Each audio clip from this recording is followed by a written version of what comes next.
In this work, we propose a loss function which modulates the loss scale based on the prediction difficulty.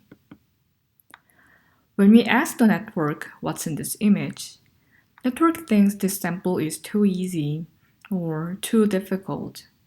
But for some cases, network gets confused by visually similar objects and produces bimodal prediction.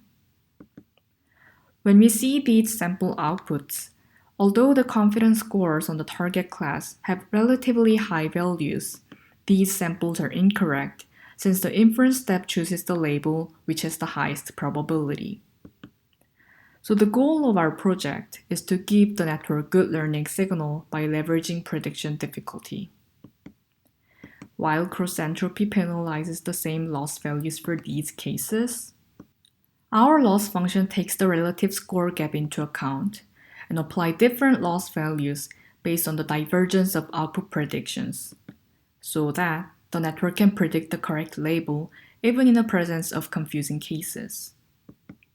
There have been some researches which tried to give the network good learning signal either by sampling hard examples or by reweighing the loss scales based on the distribution of the class labels. However, these works require data statistics beforehand or sampling heuristics. Our approach is to let the network decide the prediction difficulty by itself. Let's take an example of a bottle's image. This is the cross-entropy.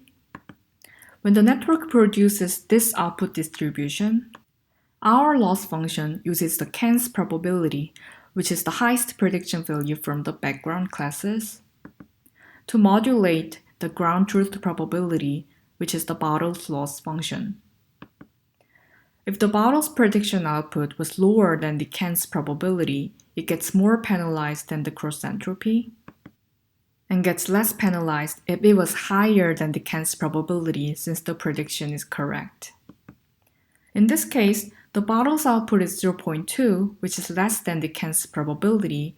It gets more penalty. And finally, network can give correct prediction by using anchor loss.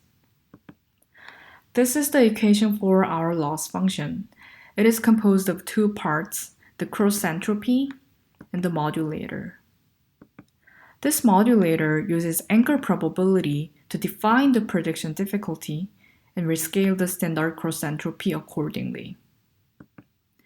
If we compare the graph with other loss functions, this is the standard cross-entropy, which penalizes the target class distribution. Focal loss suppresses the cross-entropy.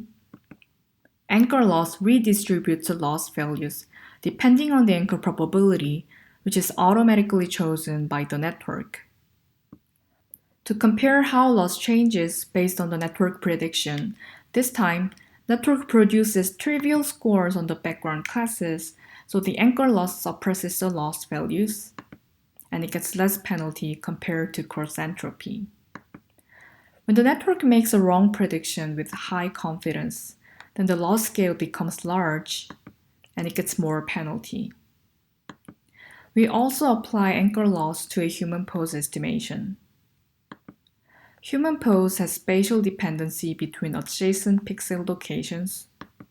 So when we design the anchor probability, we take the maximum prediction score from the circled area centered on the ground truth location and apply anchor loss to the background. Let's see the results. This is the performance table in image classification on CFAR dataset.